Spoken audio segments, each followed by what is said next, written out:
Good morning everyone. तो मैं हूं आपका दोस्त एडवोकेट तुलसीराम सिंह और आप देख रहे हैं मेरा यूट्यूब चैनल। तो कैसे हैं आप? आशा करता हूं अच्छे होंगे, स्वस्थ होंगे, मस्त होंगे। देखिए, मातृत्व लाभ अधिनियम 1961 के मुताबिक बच्चे के जन्म के बाद भी महिला मातृत्व अवकाश का हकदार है। इलाहाबाद हाईकोर्ट ने ऐसा कहा। इलाहाबाद हाईकोर्ट में जल्द में ही एक मातृत्व अधिनियम 1961 के प्रावधान जिसके तहत किसी महिला को लाभ प्रदान किया जा सकता है, जिसको मैटरनिटी बेनिफिट एक्ट 1961 कहा जाता है इंग्लिश में, बच्चे के जन्म के बाद भी लागू होंगे। जस्टिस आशुतोष श्रीवास्तव की पीठ ने यह भी कहा कि एक महिला बच्चे के जन्म के बाद भी मातृत्व अवकाश का लाभ उठा सकती है और इस प्रकार के लाभ को 3 महीने से कम के बच्चे को कानूनी रूप से गोद लेने के मामले में भी बढ़ाया जा सकता है। इसके अलावा 1962 के अधिनियम की भावना को ध्यान में रखते हुए कोर्ट ने यह भी कहा कि 1961 के अधिनियम महिलाओं के गर्भावस्था और मातृत्व अवकाश के अधिकार को सुरक्षित करने और महिलाओं को स्वैच्छिक जीवन जीने के लिए जितना संभव हो उतना लचीलापन प्रदान करने के लिए अधिनियमित किया गया था। दोनों एक माँ के रूप में और एक वर्कर के रूप में यदि वे चाहें तो। कोर्ट ने इस बात पर भी जोर दिया कि मातृत्व अवकाश देने का उद्देश्य कार्यस्थल में महिलाओं की निरंतरता को सुविधाजनक बनाना और यह कि कोई भी नियोक्ता बच्चे के जन्म को रोजगार के उद्देश्य के लिए भटकाव नहीं कर सकता। कोर्ट ने कहा, यह कठोर वास्तविकता है कि लेकिन ऐसे प्रावधान के लिए कोई महिलाओं को सामाजिक परिस्थितियों द्वारा बच्चे के जन्म पर काम छोड़ने के लिए मजबूर किया जाएगा यदि उन्हें छुट्टी या अन्य सुविधाजनक उपाय नहीं दिए जाएंगे। तो इसके साथ ही पीठ ने प्राथमिक विद्यालय सरोज कुमारी की प्रधानाध्यापक द्वारा दायर याचिका को स्वीकार कर लिया, जिसमें जिला बेसिक शिक्षा अधिकारी एटा द्वारा पारित 2 नवंबर 2022 के आदेशों को चुनौती दी गई थी, जिसमें मातृत्व अवकाश की मंजूरी को रद्द कर दिया गया।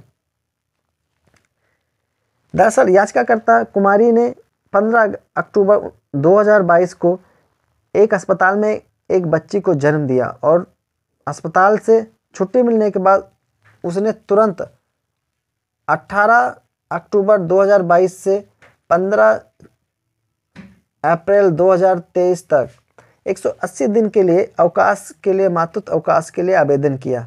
हालांकि मातृत्व अवकाश के उनके अनुरोध को इस आधार पर अस्वीकार कर दिया गया कि बच्चे के जन्म के बाद मातृत्व अवकाश नहीं दिया जा सकता है और वह केवल 1961 के अधिनियम के तहत बच्चे के देखभाल के लिए अवकाश मांग सकती हैं।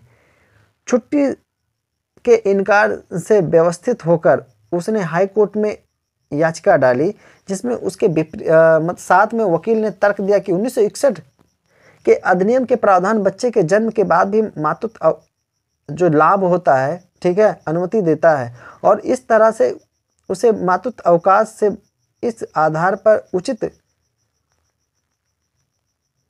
कर दिया गया और बच्चा पहले ही पैदा हो गया चुका है।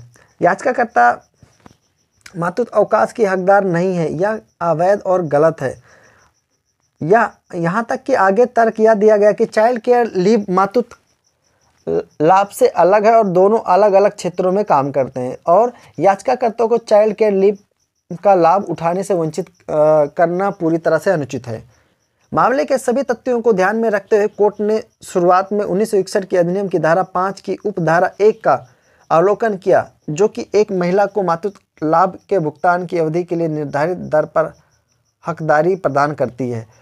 उसकी वास्तविकता अनुपस्थित उसके प्रसव के ठीक पहले ही अवधि से शुरू होकर उसके प्रसव के वास्तविक दिन और उस दिन के तुरंत बाद किसी भी अवधि से शुरू हो जाती है या होती है। इसके अलावा धारा 5(1) धारा 5 की उपधारा 3 के तीसरे प्रावधान में धारा 5 की उपधारा 4 का संदर्भ देते हुए न्यायालय ने कहा कि देखिए, इन सब प्रावधानों से यह स्पष्ट होता है कि मातृत्व लाभ को बच्चे के जन्म के बाद भी बढ़ाया जा सकता है।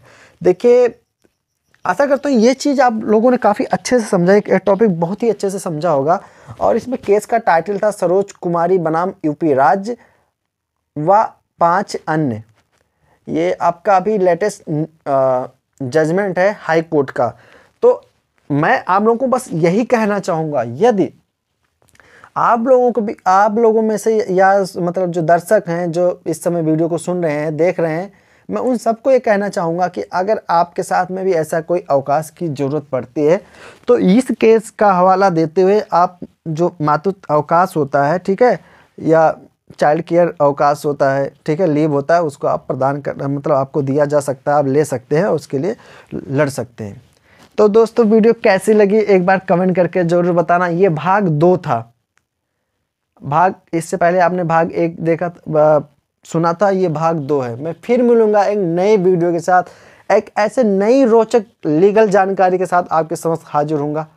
तब तक अपने दोस्त एडवोकेट तुलसीराम जी को दीजिए इजाज़त। जय हिंद।